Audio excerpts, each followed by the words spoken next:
تخيل تبكي يوم النتيجة، مش من الفشل لكن من قوة الصبر. هذه قصة ماريا سندس مكاوي اللي أبكت الجزائر كلها. في يوم إعلان نتائج شهادة البكالوريا انتشر فيديو لطالبة جزائرية تبكي بحرقة اسمها ماريا سندس استبرق مكاوي، لكن دموعها ما كانت دموع ضعف، كانت دموع انتصار. ماريا مرت بسنة صعبة جدا.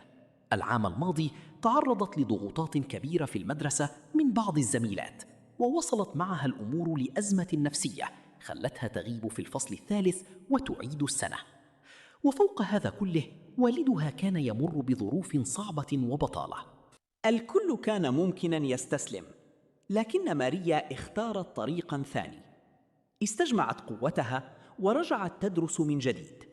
تحدت كل الظروف وتحدت كل الكلام وتحدت وجعها. ولما طلعت النتيجة هذا العام نجحت بجدارة واستحقاق، وانتزعت شهادة البكالوريا. الفيديو حقق تفاعلا ضخم وتضامنا واسع. الكل وقف معها وقال: نموذج للعزيمة والصبر. رسالة ماريا لنا: الإرادة تكسر أي عائق.